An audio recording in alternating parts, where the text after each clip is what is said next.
All right, what is going on, everybody? Welcome back to SaberSim's DFS Office Hours. It is finally here. NFL season starts tonight. We got Bills and Rams showdown going on here tonight. Looking forward to it. Very excited to talk a little bit of strategy for that game if we have some questions about it. Maybe talk a little bit of NFL main slate strategy. So we'll go ahead and get right into it here in just a moment. First things first, though, before we get started, if you are watching this stream for the first time, welcome. Thanks for tuning in. My name is Jordan. I'm the head coach here at SaberSim. And on Office Hours, I answer questions from our community about how to use SaberSim to build better DFS lineups.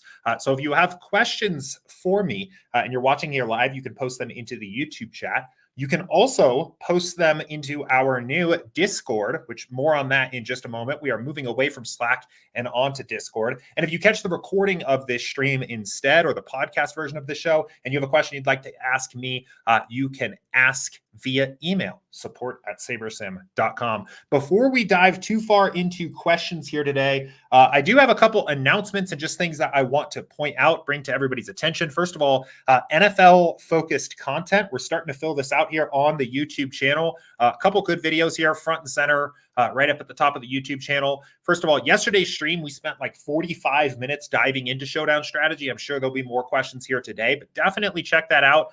Whether you are new to NFL Showdown or you've been playing for a while, good just kind of overview of what you need to think about. And in particular, what you need to think about when you're using SaberSim, because the way we do our simulations changes the way that you should be thinking about NFL Showdown. Also, a very good video here with Will and Eric that we did earlier this week about the NFL model. So if you're curious, and the sim, if you're curious about learning more about how an NFL sim actually works, how our NFL sim works, definitely go check that. That was a fun conversation with those guys. And I recorded a very quick video yesterday, 5 minutes long, an overview of what I would say are the big highlights of everything that has changed in the past year on SaberSim. So I know there's a lot of you guys out there, NFL only or NFL NBA only, coming back for the first time since February or since April or something like that. We've changed a lot. There's a lot of really cool new features, a lot of new power in SaberSim.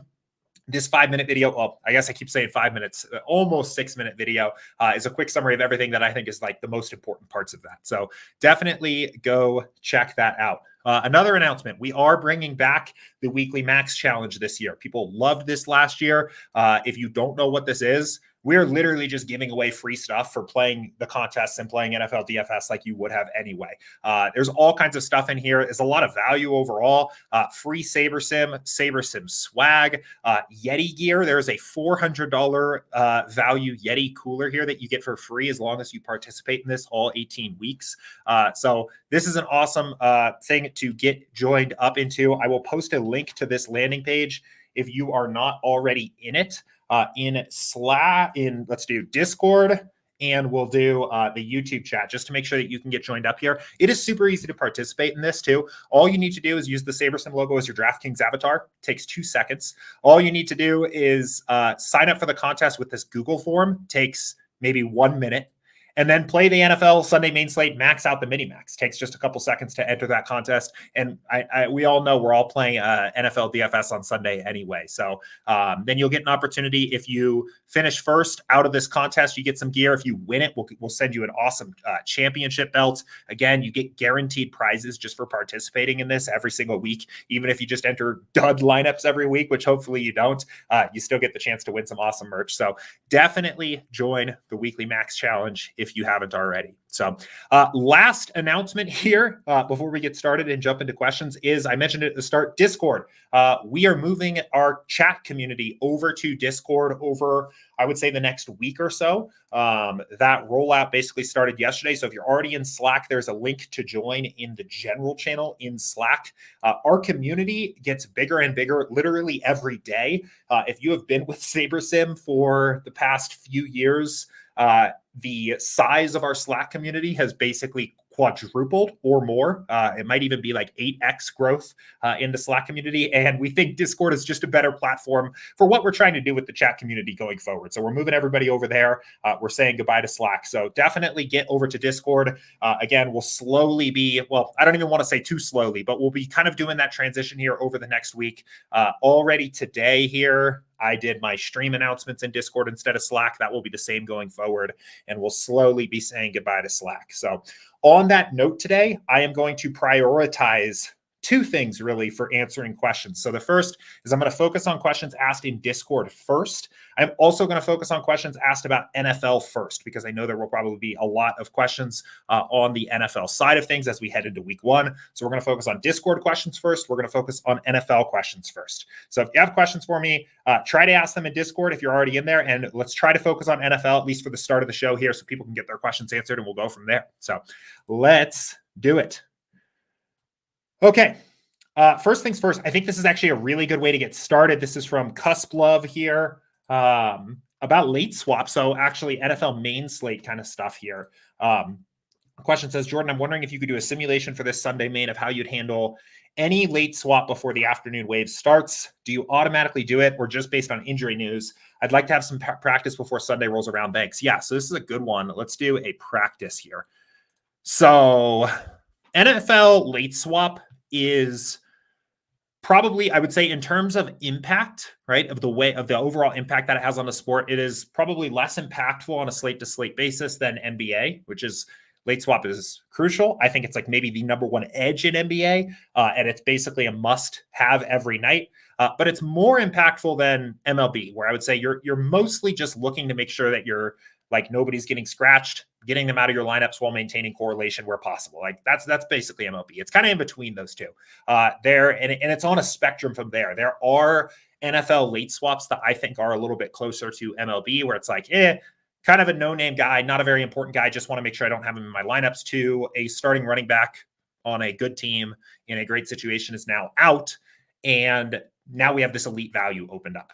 So the fundamental way I think about actually doing my late swaps for NFL on SaberSim is I typically want to take the minimum, trying to think about the right way to put this. I want to take like the minimum effort, right? The minimum effective method of addressing the late swap situation. I want to maximize the amount of EV I get with the minimum amount of effort. One of the reasons for that is just efficiency, like time, right? You don't want to do something that is way inefficient or takes way more time when you could do something faster. But also because of the way that late swap works, right? When you rebuild a lineup on SaberSim using late swap, it rebuilds it one time, right? When you build your lineups before lock on SaberSim, you're building a big pool of lineups and selecting the best lineups out of that. So anytime you late swap on a given slate with SaberSim, you are going to slightly increase the variance of your lineups just a bit. That's something that we actually want to address in the future. But for now, you slightly increase the variance of your lineup. So I don't want to fully rebuild lineups if I can avoid it. So here's kind of the flow chart that I ultimately use here of how I go about doing this. So first things first, I wonder if, let's see. So I have an entries file loaded in here. Let's build some lineups and enter them and actually do it exactly as you said and run essentially a sim of what we would do in different situations. So this is going to be, I think I'm just entered into the quarter jukebox. So we'll quickly build 20 lineups here. And then what we'll do is we'll pretend that a variety of different situations happen after lock and that we have to account for them. One other thing I'll mention is when you were building your lineups before lock and you're heading into the Sunday slate, there's less surprises overall in NFL too. It happens sometimes, but I would say it's rarer to have a surprise scratch like you have in NBA. So keep an eye on questionable players that you're playing, especially questionable players playing in the. Actually, I should have mentioned this right from the start, right? If you're brand new to NFL, there's only one late swap window really, and it's after the early games have locked, but before the afternoon games have started, and typically after the afternoon games inactive report has come out. The other thing about that is you'll typically, I would say you're generally not going to be totally blindsided by late swap news. Like a player will be questionable heading into the early games. You're going to play them, include them in your pool. They're playing in the afternoon games. And then later you might find out that they got ruled out, right? That's typically a little bit more of the way it happens here. So we don't need our full pool of lineups. We'll just go ahead and work with these 20 and go from there. Okay. So this is going to be our entries file, right? So we're playing like this. So situation one here, and probably the most important situation on the slate, or the most important thing that can happen is a key running back gets ruled out, right? And the reason why I think that is like the number one key situation, we have a ton of Saquon Barkley in our pool. The reason why I think that is such a key situation is because not only does that player get ruled out, but it also opens up tremendous value elsewhere on the team, right? If now, fingers crossed this doesn't happen because I'm so excited for Saquon Barkley this year, and he's not even questionable, so I think we're okay. But if Saquon got surprise scratched heading into these afternoon games, not only is he out, but Matt Breida becomes probably like a spectacular value, one of the best plays probably on the slate. And it's not just a concern about us getting Saquon out of the lineups he's in. We probably want way more Matt Breida in our lineup. So when something like this happens, I'm typically late swapping everything, right? I'm going in and I'm running a late swap build and I'm rebuilding all of my lineups, right? So actually, wait, whoops, sorry. So I'm late swapping 20 lineups and I'm doing it like this because now I'm going to want to get to a ton of Breida, right? So this is kind of like situation one where I want to rebuild, and we'll see. I actually kind of want to let this run for just a second here to see how much Breida I actually end up getting to. But I bet it's going to be a ton, right? So I want to rebuild all 20. So I'll let this build for a second here, and we'll see what we get out of this and go from there.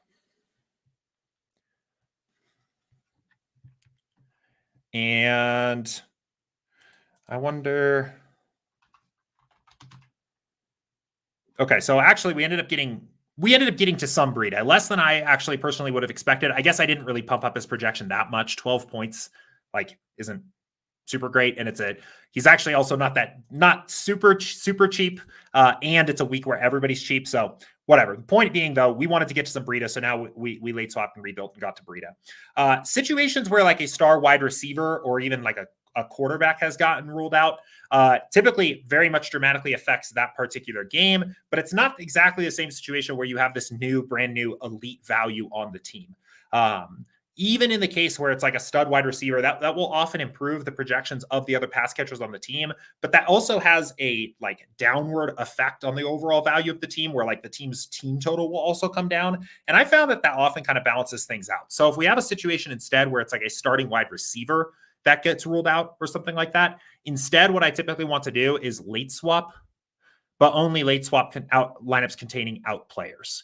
And that will just rebuild. So in this case, let's say, I don't even remember who I have exposure to. I probably have some exposure to, like, I don't know.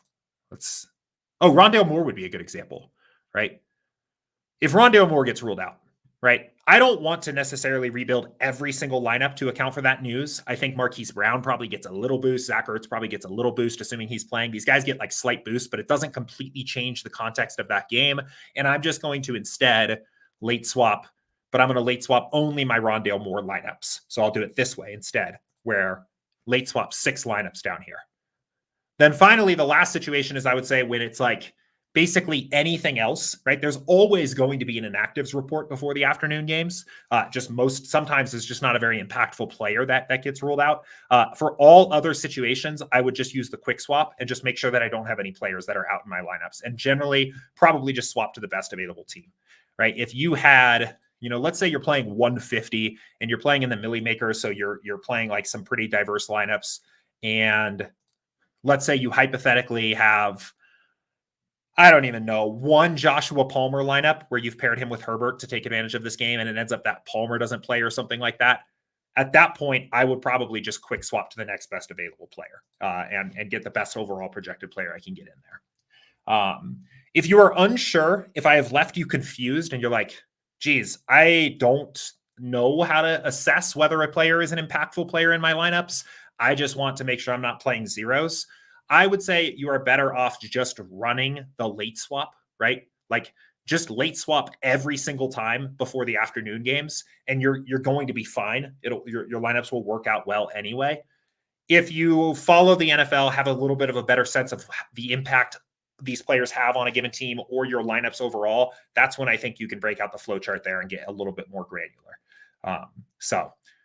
But that is basically how I think about it.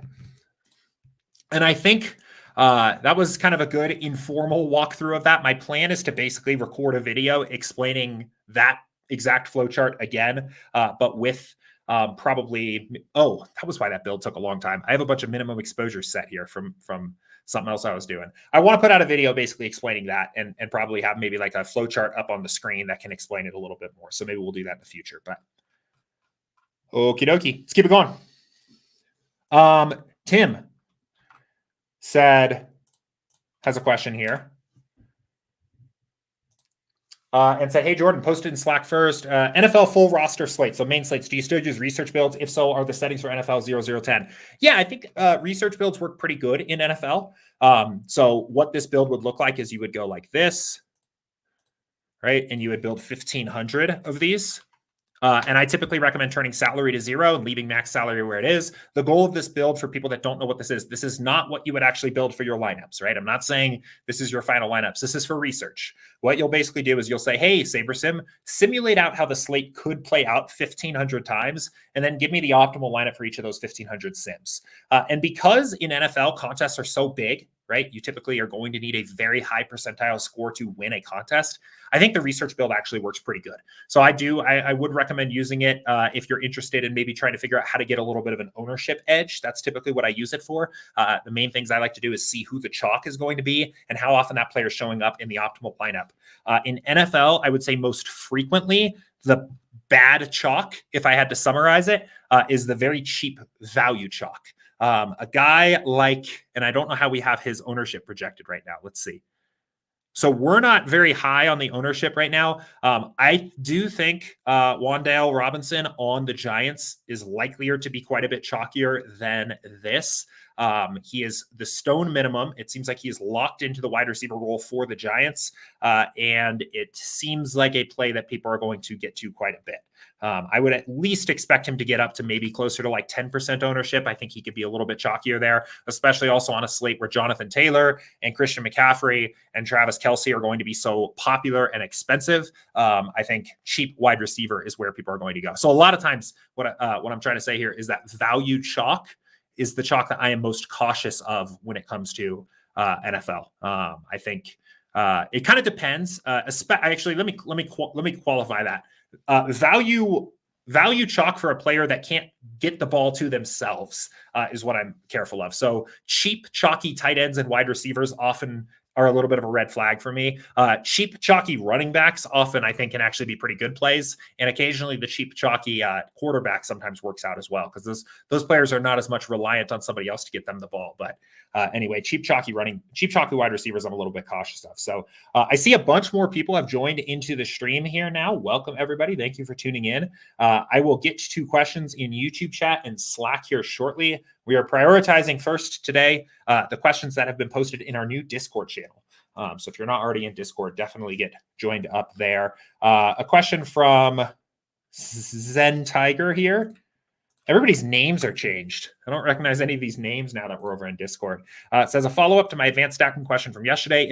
If under edit teams, I uncheck my bring back team, for example, Green Bay, Minnesota on a QB +2 -1. In this case, Minnesota, will the builder still bring back Minnesota players?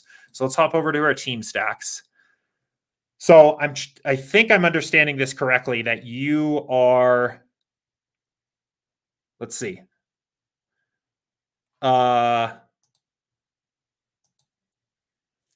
Wait, I'm a little confused. I think maybe you're talking about the advanced stackings over here. So under rules, advanced stacking here, all lineups might include, I think here's what I would do. If you want bringbacks, so like if you want a QB +2 and 2 wide receivers, and then you want to bring back here, then you can go ahead and say like bring back wide receiver or tight end there. And if you are specifically only trying to stack Green Bay there and you want to just do a Green Bay build, you could just say only Green Bay will follow this rule and do it that way here. You can use the new stacking rules this way. So if you wanted to say like, there's a few different ways you could do this. So if you wanted to do like Green Bay, let me try to close some of this stuff so you can actually see what I'm doing here. So let's say you want a Green Bay 2 stack with a 1 run back, right? So you would say Green Bay minimum players 3, and your minimum exposure to that rule, maybe you have 25%, right? If you want 100% of those to be Green Bay QB, or you want to be 100% of those you want to run back, then I would change that into stacks over here. So I would go through and maybe uncheck your stacks and only check the builds, maybe QB +2/1, right? That's the only stack that you're actually going to play there. So to be completely honest, this is a new feature. This is a new section of the app. I'm still getting a little familiar with this overall as well. I actually haven't used it live for my lineups yet. So for now, I'm still a little bit more comfortable using the old stacking rules, but I'm trying to get a little bit more familiar with these and get used to these here. So I know there's a couple other questions in our queue about these stack rules as well. We'll do our best here to learn these together here as we go forward. But obviously there's a ton of different combinations for all of this stuff. So kind of figuring this out as we go. But Rogue has a question here for Showdown and says, hey, Jordan, for FanDuel Showdowns, is the rule of not maxing your salary for an edge still apply? The default slider is 59.9. Curious if that still holds true for NFL. Yeah, it does. The salary is basically just kind of a nice blunt tool to avoid getting duped a little bit, right? So the reason we default this down 100 is that there's literally hundreds of thousands of good showdown lineups you can build. Most people using traditional optimizers or building by hand will overweight the value of using all of their salary compared to how often that's optimal. So this is just in contests that are really big, like you get in NFL Showdown.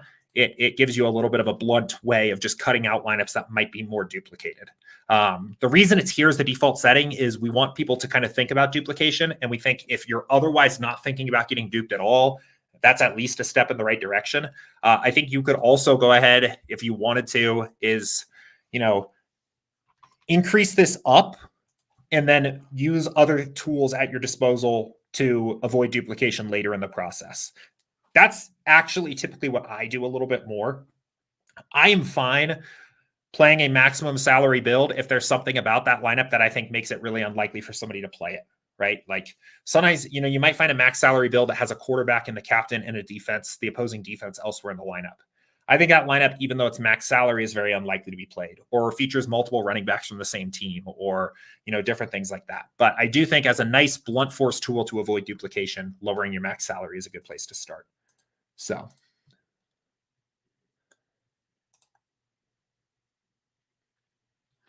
okay. Cool. Let's keep it going here. Keep answering some questions. Rogue also, okay, so another question here, and said, also just noticed that FanDuel defenses are allowed in Showdowns as well. Thoughts on utilizing those for Edge too? Thanks. Yeah, I would say I am not more or less excited to play a defense other than apart from how much I'm getting organically from the sim. I wouldn't say I'm very often going out and saying, oh, I want to get defense. I also typically don't go out and try to avoid them most of the time, just because you're only going to get a defense in your portfolio at the rate at which that position is optimal in the sims themselves. Seems pretty good to me. The one exception is if I really want to flip the script of what the popular build is going to be. So on a night like I guess, okay. So defenses don't have a ton of upside in general. So I'm rarely looking for reasons to get more of a defense. As we get later into the season, and especially as the Thursday night showdown games deteriorate in quality, right? Once we get into November and December, we're probably going to have some pretty crappy showdown games, like a nice Browns Jets game or something like that later this season. Those, and with a 41.5 point total, when we get to those games, I think the defenses start looking a little bit over-owned to me. So I will start to fade defense a little bit more to try to get unique in those games a little bit more and hope that we get more of a shootout-y type game script. There's not a lot of situations, just because the upside is generally pretty limited, where I'm going out of my way to find more defense. And you can actually see that here, right? If you just look at something like the 95th percentile, the defenses are generally priced up a little bit higher. We see 8K and 8,500 here for tonight's slate on FanDuel. Their upside, though, is typically about the same as players that are much lower salary, that are skill position players, right? The upside of the Rams or the Bills defense is about the same as, James Cook, who is much cheaper, even somewhat comparable to, Tyler Higbee, who is about the same price and actually has a much higher upside. So typically, defenses are priced up relative to their actual raw scoring upside, and I don't like to get a ton of them. So, okay. Okay. And then Terrell has a question here about advanced stacking. And says, hey, Jordan, I've never used the advanced stacking for NFL. Can you explain when/if it would be necessary to use to get an edge? So I will say it is never necessary. First of all, I want to make that point entirely clear.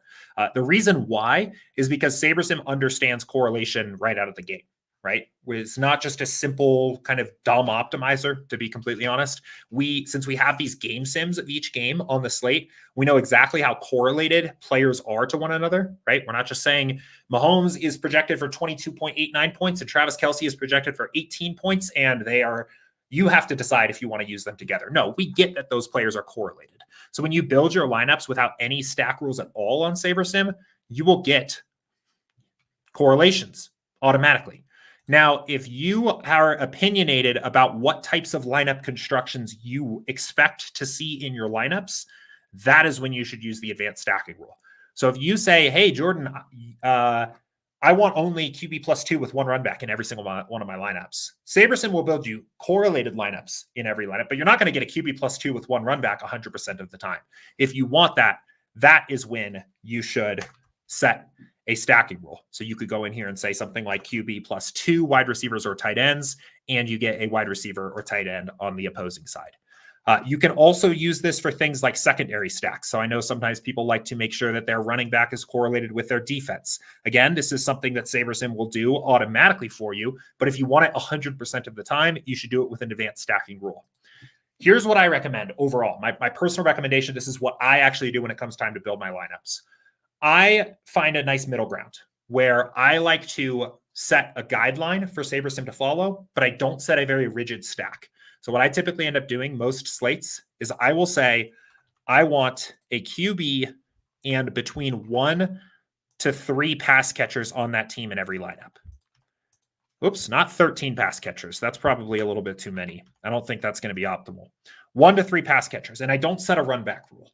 And what this will do is I'll basically say, SaberSim, I know I kind of want my lineups to look like a QB +1, 2, 3 pass catchers. I know different teams use the tight end or the running back or different wide receivers differently in their offense. So you figure out what the strongest correlations there are, and SaberSim can figure out when it's appropriate to bring a bring back in.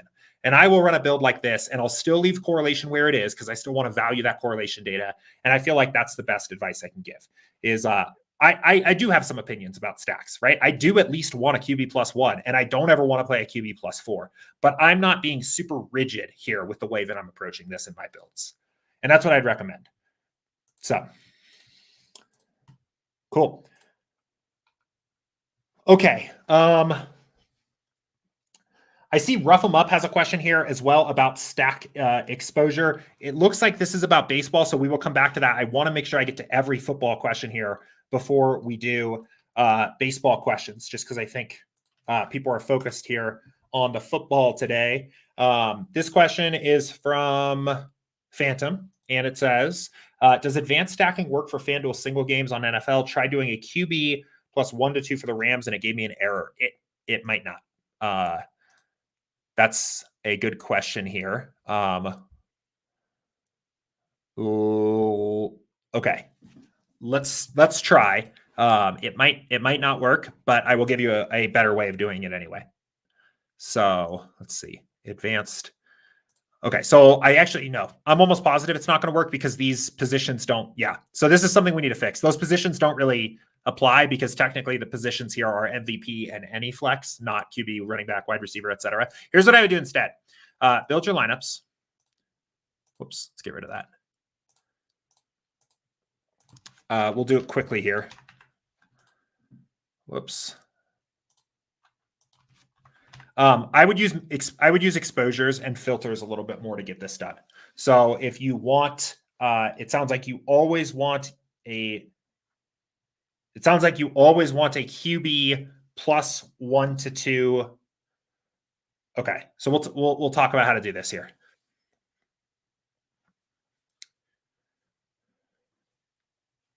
We'll have to be a little bit flexible, but. So it sounds like basically you're saying you want to lock in Matt Stafford, right? And then always play 1 to 2 other players is kind of like what it sounds like. So a minimum of 2 Rams and always play Stafford. So what I would do is we'll first look at our stack constructions, and we want to eliminate any builds where we don't have at least 2 Rams, right? So we'll eliminate buffs 0. So now we're always going to have 2 Rams in the build. And then what I would do is I would go through and figure out, I mean, it kind of depends on what you want your personal balance of MVP Stafford versus not MVP Stafford to be. But let's say you want, I don't know, 40% of your lineups to have Stafford as a MVP.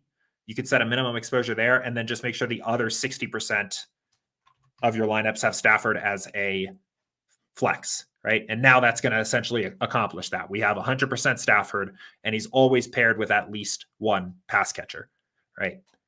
So I actually, as kind of a side, I think best practice for NFL Showdown, and I mentioned this a ton yesterday on stream, is to do as much as possible post-build, as much as possible in the build screen, because then you're working from a pool of unadjusted sims, right? You know that those lineups are optimal for at least 1 sim. Whereas if you start messing around with build rules and stack rules and stuff like that ahead of the build, you're going to take a sim, but then you're going to force a narrow box for the builder to build a lineup into, right? So you're saying, even if the builder pulls out a sim where the Bills win 31-10, you're saying force Stafford in and force in 1 other pass catcher into a lineup that doesn't necessarily, into a sim that doesn't really make sense for that to happen. Whereas here, when you do stuff post build, instead, you're just sorting through a pool of 500 lineups to find lineups that match. So you know that this lineup is actually truly optimal for at least 1 game sim. So, anyway.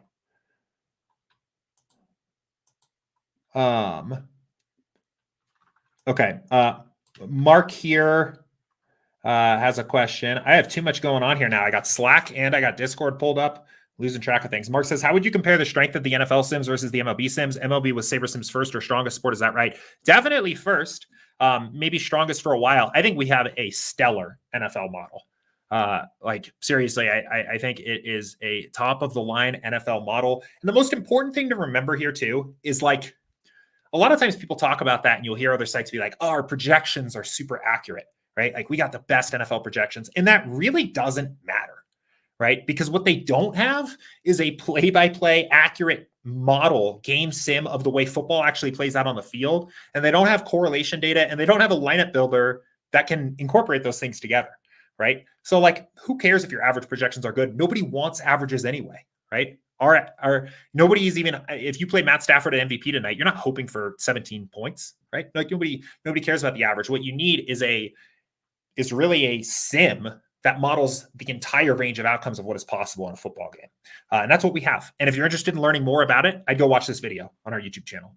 I had Will and Eric on literally a day ago talking all about how our sims work for football and why they are so valuable. So definitely go check that out.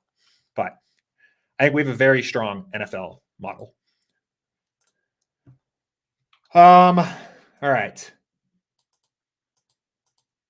Okay.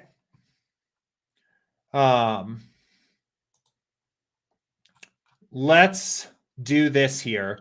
Let me go ahead. Let's get caught up. Let me find some other football questions here from the Office Hours channel in Slack. And then we'll hop over to YouTube chat here. Rough them up. I know you have a question about these stack exposures. We'll get to them here in a bit. I really want to focus on the football stuff here first. So I want to touch on this. Matt answered this in Slack, but this is a really important thing to note. And it basically summarizes what I was just talking about. So this is from Sooner Dallas. He said, I had a follow-up to something you said yesterday. Say I lock Josh Allen at captain, build 500 lineups. Am I getting 500 single game sims based on Josh Allen captain outcomes? Or am I getting 500 single game sims and Josh Allen is the captain regardless of sim outcome due to locking him in? Just want to make sure I'm not making bad decisions by locking him in. So if you lock Josh Allen at your captain spot and then run the build, you are taking random sims, and then the builder is going to force Josh Allen as your captain, regardless of the outcome of that sim, which is why I recommend for Showdown, NFL Showdown in particular, doing as much as possible as you can after the build. Because then what you're doing is you're filtering lineups and pulling out lineups where the construction you want is optimal anyway. It is much, much better. If you look at me and then say, well, Jordan, I tried that, but SaberSim can't match my exposures in my 1500 lineups, that means there are not 20 or 150 lineups in your 1500 that match what you're trying to do. That actually, that doesn't necessarily mean it's not possible, but it means it's not happening very frequently. And it might be a good sign maybe to back up, right? If we went over here and said, if we just started saying, okay, we're doing this on FanDuel here. We have 500 lineups. We're going to fade. We're going to be super aggressive with our fades at captain. We're going to fade Cup. And we want to play Stafford, but we're also going to fade Diggs and Singletary and Robinson and Higbee and Akers and Henderson. Actually, we're going to have to fade Matt Stafford. Okay, eventually we're going to see this, right? And that's saying we basically simmed the game 500 times and built you 500 lineups, and there's not 20 in here that match what you're trying to do. This, to me, in Showdown more than anywhere else, is a sign that you maybe are doing too much. So anyway, good question. Good one to touch on there. And let's see. Let's go ahead here and jump to YouTube chat here real quick. Machine Learning Machine. That's a cool name. Said, could you demonstrate how the 3 sliders affect the outcome of Showdown lineups? So if the sliders were 911, 191, and 119 affect 150 minimax entries. So I will say, first of all, for Showdown in particular, I would implore you, I would beg that you build on 0010. The reason why is, again, because this set of sliders, what this is going to do is this is going to take one random sim from our thousands of sims of the game and build the optimal lineup for that sim, and then do that however many times is in your pool size down here, 500 to 1500, whatever, which is basically the exact goal of what we're trying to accomplish by playing Showdown. If you wanted to make one change here, I would say there's maybe an argument to slightly increase your ownership fade slider if you are playing really large field contests, like maybe the Millie Maker, because then maybe it makes sense to play lineups that are slightly more leveraged against ownership rather than just the sim optimals. But this, I think, is by far the best sliders to use for Showdown. Regardless of that, what these actually, so I'll explain what the sliders actually do, because I think it will be useful for all slates. So we'll start down at the bottom, because this is actually the most important one. So the sim precision slider controls how many simulations you're looking at on a per lineup level. So when it's at 10, we're using one sim to use as the projections to build every time we build a lineup. And as this goes down, we're using more sims to set the projections for each lineup. So at 9, you would take a bucket of 3 random sims and use what player scored in those 3 sims before you build every single lineup. At 1, you're using a bucket of 125 game sims and building the lineups from there.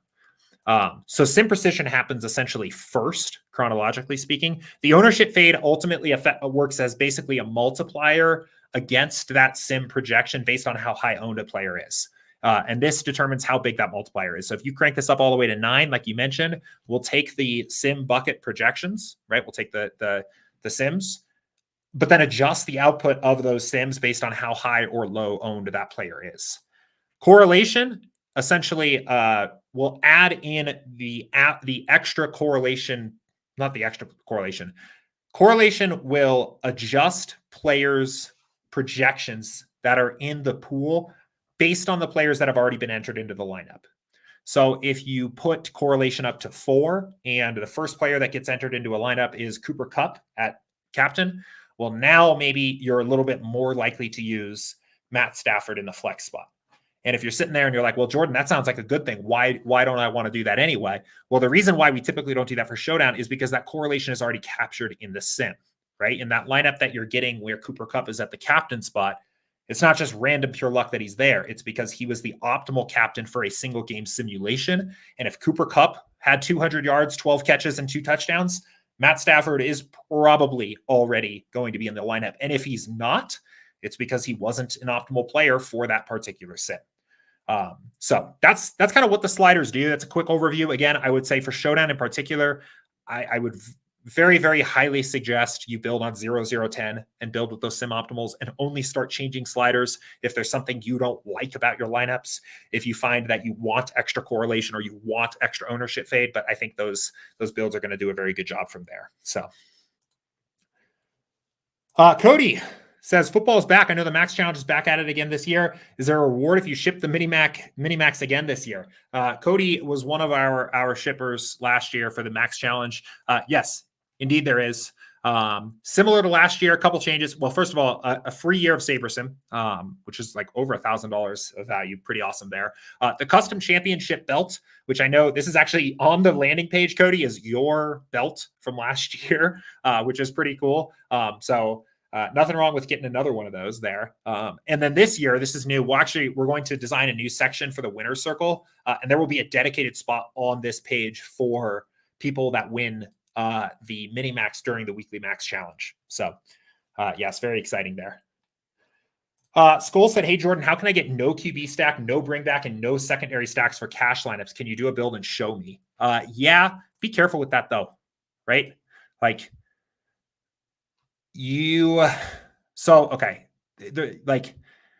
minimizing correlation is useful in cash, only assuming that you basically can sacrifice no projection to get there, right? If you are sacrificing 5 points of average projection in your cash lineup just to say you don't have a stack, that might not actually be optimal, right? Maybe it is more optimal to accept a little bit higher variance, but also get a much higher projection. So here's what I would do. I would actually just build without any rules or anything like that. And I would just build using the cache settings. And I would see what comes out here and look at the lineups and maybe just eliminate the lineups that have a stack. If in your top 40, or even you could even do top 100 or top 500 optimals, if you have 0 lineups that don't have a stack, that's probably a good sign. Oh, what happened? Oh, I know what hang on. I got to reset everything. I have a bunch of rules still set here. Okay. Let's reset everything.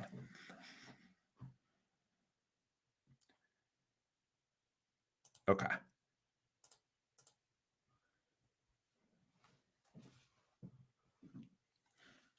So anyway, what I was saying, I would build the portfolio of, I think probably 100. This is 40 just for the sake of speed on the stream. I would probably build the first 100 cash lineups. And then you can go through and see, like, can I get to a lineup that has lower correlation because it's unstacked without sacrificing a bunch of projection? And if you can't, I wouldn't force it. But let's see. Let's take a look. Like this week, you're probably like, I think it might make sense for a chief stack in cash. But let's do this. Hang on. Come on. Okay, here we go. Okay, so our top overall cash optimal. So at the moment, it actually is a no QB stack, but it does have Barkley and the Giants, which is a correlated build there. But also the one other thing to note is that all of these have a secondary stack, right? You said no secondary stacks as well. So this lineup has Dotson and Kirk. If we wanted to start eliminating secondary stacks, so in this case, there isn't a single lineup in our build that doesn't have a secondary stack. So in the first 40 optimals, we always have the secondary stack. So I would say you're probably sacrificing too much projection to get rid of it. Personally, is where my head's at. Now, if you really wanted to do it, and you said, Jordan, just tell me how to do it. Stop giving me the advice. I would say you could go in here and do advanced stacking rules. So you would say, in this case, you're going to use a QB, but you're not going to stack with anybody else on the same team. And then what you're also going to do, actually, what I think you should do in this case is use the new rules. Now that I'm thinking about it. Oh, actually, I'm all over the place here. I think the easiest thing to do, we have a lot of different ways to do the same thing, which is something we want to actually get better at. But I think the easiest thing to do would actually just be to say no more than one player from the same game. And that would actually take care of all of that all at once. Because then at max, one player from every game, right? You can't have any secondary correlations or any correlations at all because it's one player from the same game. But again, I think that's going to hurt you more often than it's going to help you, because there are situations, like, there are situations where you have a team with a 28-point total and 2 players are viable in cash. So Samuel said, hey, Jordan, just to follow up on what I was asking, let's say advanced stacking, Green Bay and Minnesota under edit teams. Will it still give me a bring back player even though I uncheck Minnesota from that tab? Okay, I get you now. So yes, if we're going back and we're doing the advanced stacking tab, yes. So yeah, I get it now. So you want, let's say you want 100% Green Bay QB plus 2 stacks with a bring back, and you've gone in, oops, I messed that up. And you've gone in and done this, and you're selecting only Green Bay. So what this will do is you will get Aaron Rodgers in 100% of your lineups, and there will always be a Vikings on the other side. Even though there isn't the Vikings here, you'll always get a Viking on the other side, but you will have 0 Kirk Cousins lineups. So if you wanted this to go both ways, if you wanted like both sides of this game, then you should select both teams here, there. So Rogue 3 said, for contest selection tonight, would you recommend fading the FanDuel 25 cent and 5 cents and save 300,000 entries and focus more on normal contests? I'm fading FanDuel completely for single game tonight. I just don't like it. I'm sorry. I wish I did. I thought about it, but it's 2 problems. 1, there's only 5 players instead of 6. And 2, you don't have to pay more to roster a player at MVP. So the number of viable lineups is so much smaller. And it's just so hard to win with a unique lineup. So I'm skipping it. I would say, I think if I were playing it, I would probably lean a little bit more on playing smaller fields and maybe focusing more on the elevator contests and playing way less of my bankroll. Like if I was going to play, I'd probably play like 0.5% of my bankroll on FanDuel and focus really on single entries that are smaller fields where I think I can get a little bit more of an edge rather than playing some of those much bigger contests. I think DraftKings sadly has the better NFL Showdown product at the moment. I think actually for basketball showdown, FanDuel's might be better where they have the 3 multiplier spots. I don't know why they don't do that for NFL because I think it would be unique. Instead, it seems like they have like a very similar version to what DraftKings has, and it's just worse. So, but Skull's right. I do normally like larger contests because the player pool gets softer, but in this case, there's just so few profit. Like you can max the 5 cents on FanDuel, win, and have a losing slate because of how likely you are to be duped. So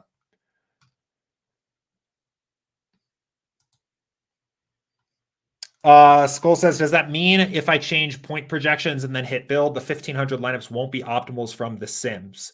Well, so, okay, when you start changing projections, it gets a little bit more interesting. They are, in that case, they are still optimals from a sim. They're just optimals with the adjusted player projections from your projections, right? So like, for example, if you change Pat Mahomes' projection to 24.89, you increase him by 2, you're still using the Chiefs sims when you build lineups, the same sims. But in this case, in every output of those sims, Pat Mahomes' actual point production is now increased by 2 from what it was before. So actually changing projections is fine. It doesn't have as much of an effect on the sim. When you start to create rules, that is where, especially for Showdown, where I think you're interfering a little bit more because you're forcing the builder into a box, even if it doesn't fit that particular sim. So I would worry less about the point projections.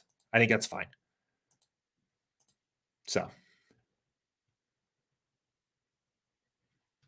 Patrick asked a good question. Care to dive into the Thursday to Monday slate in regard to late swap? Yeah, so I would say, so I covered late swap earlier in the stream for the Sunday main slate. That still applies. I would still do that.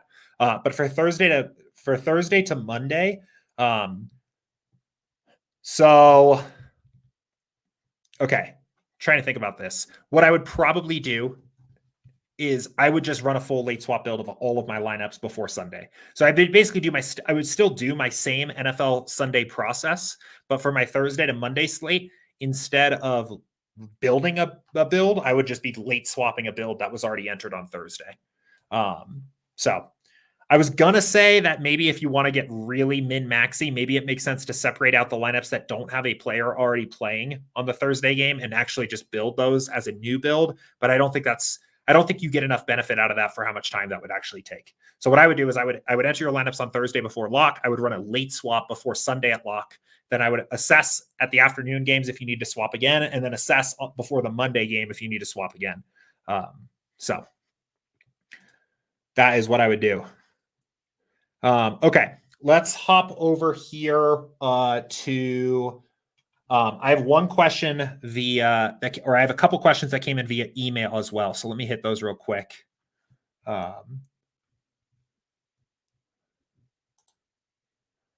Okay, so there are 3 questions here. So we'll just answer these real quickly, back to back to back. Okay, first one. How do you set rules to avoid tight end and flex spot? That is super easy. There is a checkbox for that. No tight end and flex if you so choose. Let's delete these so it's clear. Is this checkbox right here? Positions in flex, no tight end. Done deal. So that one's super easy. Keep in mind, I have to say it. You are only going to get double tight ends in your lineups at the rate at which they are optimal in the sims. The reason typically people don't like 2 tight ends is because if you're building if you're building with average projections on a traditional optimizer, the optimizer doesn't understand upside. It's just giving you the best plays at a point per dollar level in every spot in the lineup, right? So if you get 2 tight ends, could just be because they fit salary wise. In SaberSim, it means for that bucket of sims, that was actually optimal. There are a lot of talented tight ends in the league. I played some lineups last year that I thought were super unique and that I really liked, that were like an elite tight end and a very well-priced punt tight end. I did sometimes double elite tight ends. I did some Kelsey plus Andrews builds last year that I think were just super uncommon. But if you want to, it's right there.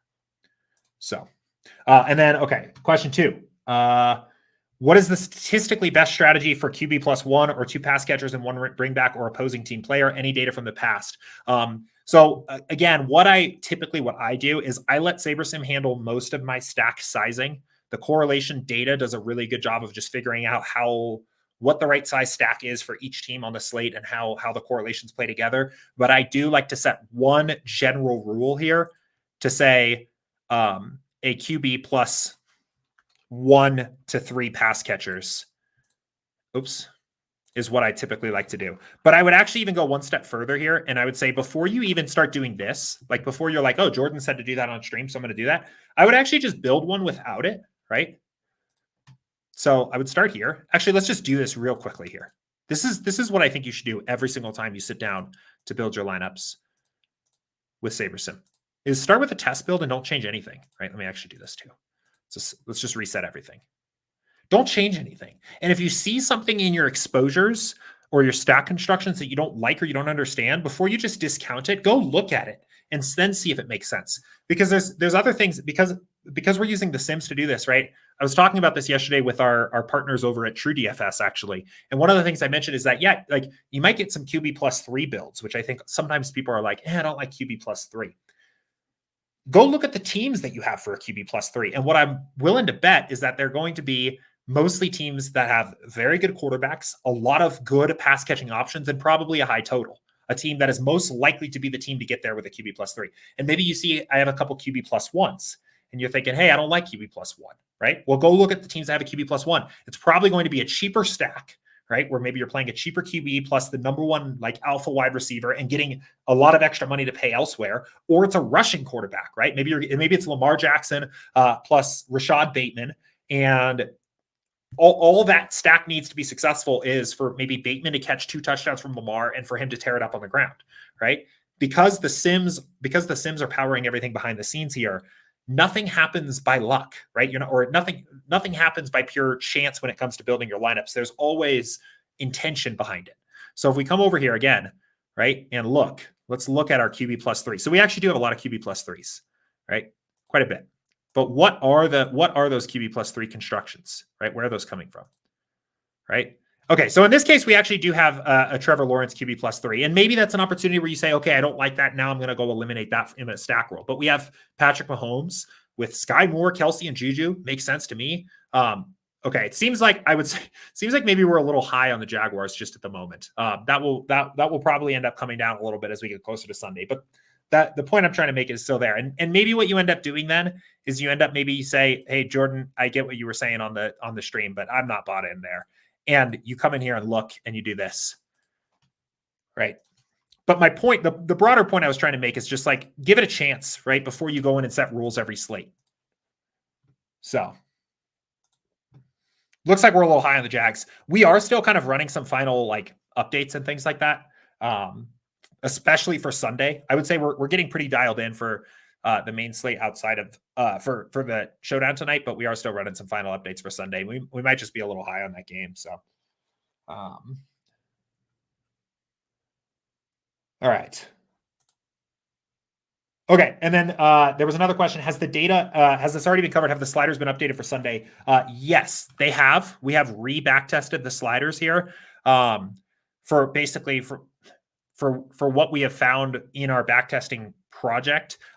Danny makes a really good point and says, I watched the behind the sims and I remember hearing large field sims were not optimized yet, but I remember hearing setting it that high would make the sims go haywire. So, okay, so I would say in general that the sliders are in a very good spot for Sunday. They have been re-optimized and re-back tested for NFL. Now, because of the way that the drop downs are currently set up, most of the contests that you're going to play are all above 50K entrance, and there's a big spectrum from there, right? There's contests that are about 50K, and there's contests that are 150K, and there's contests that are 500K, right? What I would probably recommend is, while we're working on back testing these further, I would recommend kind of look at the trend as the contest gets bigger. So if you're playing, let's say you're playing the mini max, which is 250,000 entrants, right? At 10,000, it's 426. Then it's 437. Then it's 448. What I would probably do is increase a little bit, maybe higher here, to account for the fact that the contest is like much bigger than 50K, 550K. I think if you just use the defaults, that's also totally fine. I don't think there's anything wrong with that. But I think for me, we haven't really had a chance to really dive into a deep NFL, super large field slider back test. So like a far and above 50,000. And I think if you're playing really big contests like the Millie Maker or anything above like 200,000 lineups, I think increasing the sliders just a tad further might actually be a good idea. So could be Travis says, when is the last sim update generally for Thursday Night Football? It will be when the inactives report comes out, which is 90 minutes before the game starts. So probably like 6-ish Eastern time. And then we'll run a final sim. And there'll be an alert for that sim running in Discord. So, and then our sims will be final. So,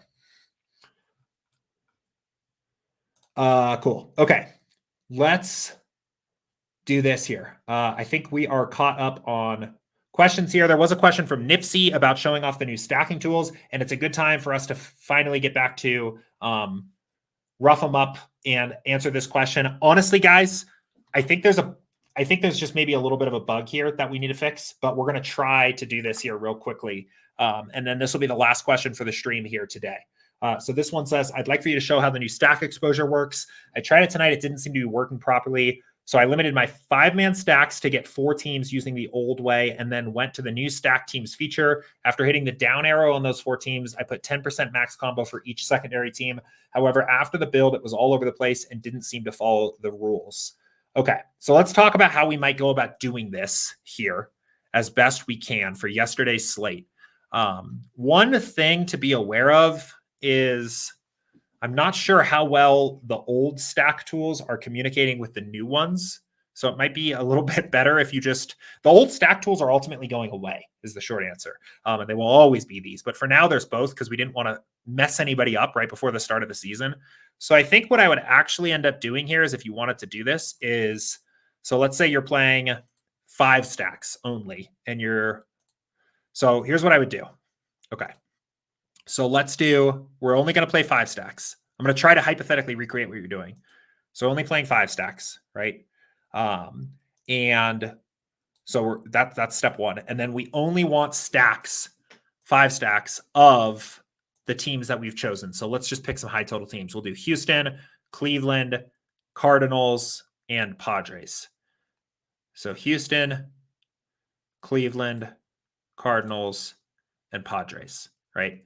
So those are only 5 stacks. And then what we'll do is,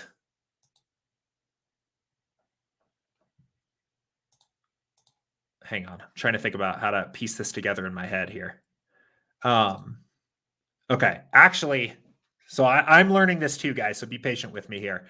So actually what I think I would do so that you can use those secondary stacks is do it this way and do Houston and do a minimum of 5 players, Cardinals, minimum of 5 players, Cleveland, minimum of 5, and San Diego, and do a minimum of 5. I think this would work. And then if you wanted to go in here and say, oh, they're not selected though. Oh yeah, no, there we go. 10%. So I think you'd have to go and then select no more than 10% here. I think like this. Let's just try this with one team and see if this kind of works. So what we'll do, just so I don't take up everybody's time here while I'm just pressing these buttons here, let's just try it with just, so what we'll do is we're going to try to stack St. Louis, but with every team and no more than 10% of every other team. And actually, let's get rid of the 5-0 stack as well so that we make sure we're getting those correctly. Okay, so we have this. And 10, 10, 10, 10, 10, oops, 10, 10, 10, 10, 10. Okay. Okay, let's give this a try and see what happens here.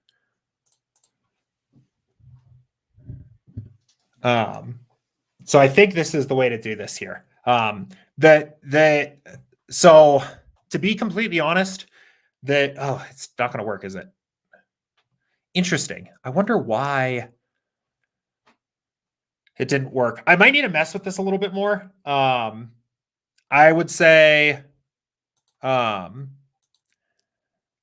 problem is there's not validation here built yet. So basically, like, there is it can be broken. And I think there's probably a limitation that I've put in here that it doesn't like. But I will mess with this a little bit more. Honestly, I know a lot of excitement about football right now. I think, oh, maybe that's all I needed to do. That seemed to work. Oh no, it didn't work. A lot of excitement about football right now. The stack features are brand new. I will try to get a little bit more familiarized here with these over the next couple days and over the weekend, and then maybe on Monday we can do. I know people have been asking for it. I can do maybe kind of a better walkthrough of like how to actually use these while I get a little bit more familiarized. So sorry about that, but anyway, let me go ahead and see here. If there's some other questions here coming in that we can get before we jump off. Eamon says, what's up? Can you explain the stack types for NFL? For example, QB plus 0 to 2. So yeah, so let's pull up a build and talk about this. So basically, the way that the stack type like notation works is it is QB plus number of pass catchers on the QB's team, and then the line, and then other players on the other side, right? So if we go back here, so a QB plus 2, line 1 means there's QB plus 2 pass catchers plus 1 player on the opposing team is how that works, right? A QB plus 3 means QB plus 3 pass catchers with no run back on the team.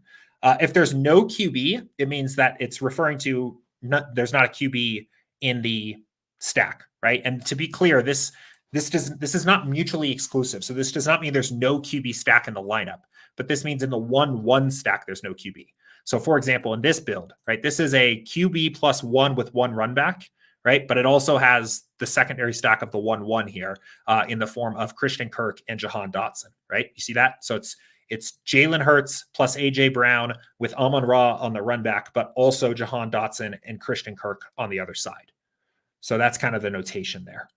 So,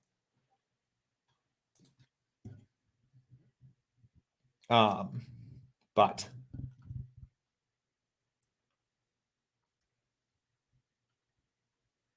cool. Okay.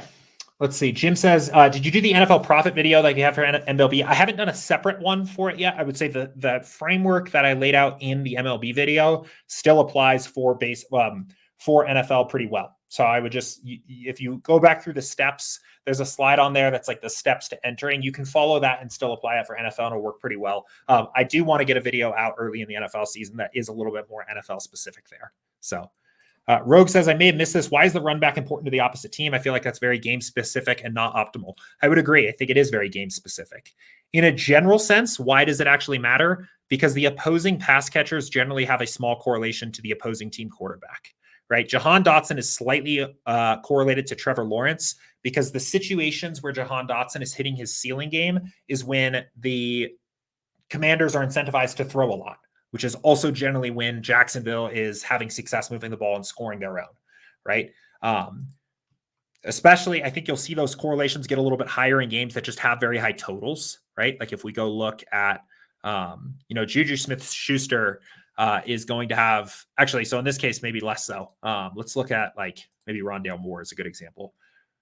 Actually, they all have about kind of a similar correlation. There's about a 0.05 to, I would say, a 0.10 correlation between opposing wide receivers and same team quarterback. So that's basically why it's there. Yep. Rogue says it's essentially hoping for a shootout. Yeah, you got it. Could be Travis says, if I'm not getting as much secondary correlation as I would want intuitively, do you suggest forcing it through in a run back through stack rules or adjusting the correlation slider? I think what the best advice I would give there is I would increase the correlation slider to something like 6. And then what I would do is I would set a stacking rule that determines your main stack. So I would do something like this would work pretty well. If you do say 1 to 2 here. So the main reason, what happens if you turn correlation really high, you get really big primary stacks, but you also get a lot of secondary stacks. If you want a lot of secondary stacks, what I would do instead is set correlation a little bit higher, but then limit how big that primary stack can get with a stack rule. This kind of build will typically, especially if you have correlation up at like 6, you'll get a ton of secondary stacks. So. All right. Cool. All right. I think we are all caught up on questions here. I have to run right now, but I will be right back again tomorrow for another office hours before the end of the week. The whole team as well will be around in Discord and Slack, helping out, answering questions here as we get closer to the first NFL game of the season. So looking forward to that. So if you have any questions, fire away at us in chat. A couple final notes. Don't forget to get registered for the Weekly Max Challenge. There's a link in Discord and at the top of this stream. And if you haven't already made the move from Slack to the new Discord channel, do that as well. We will slowly be moving everything over to Discord before the end of next week. So enjoy the game tonight. Have fun. Looking forward to it myself. And I will be right back here again tomorrow. See ya.